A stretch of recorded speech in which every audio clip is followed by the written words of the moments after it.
Seikiņi. Reku šā gada broilerīši 2. jūlijā atvesti. Vēl nav mēnesis, bet aug, redz, ka patīk arī tīros pakaišos padzīvoties. Šogad gan švaki sanāca, diezgan brāķīgi cāļi. Nu kā brāķīgi, droši vien bija pa ceļam nomocīti. No 100 gabaliem vairāk nekā 10 aizgāja postā. Lūk tā, bet nu tas tā ir. Viņus jau vedas, nezinu, kaut kur no Eiropas droši vien.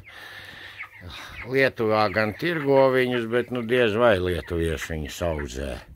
Nu kā kuru partiju, es jau braucot mašīnā, viņi jau maz čiepstēji jutās, ka ir diezgan saguruši. Nu redz, ar laika apstākļiem arī ļoti labi trāpīja, atvedām viņus.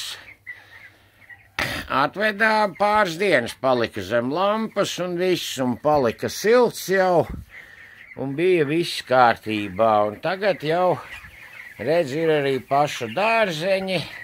Šodien pirmo dienu kabacīšu samalām. Tāpatās jau garšīgāks gan ir tas stiprais ēdiens, bet tāpat paknābā šito, vēlāk gan došu vairāk.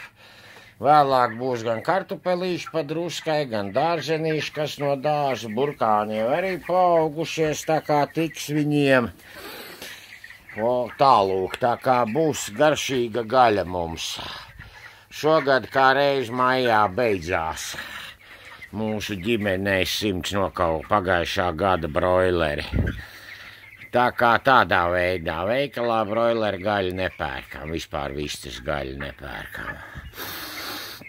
Nu, kaut kā tā, labi, nekā jaunu stāstīt nav, tā kā pagaidām tā.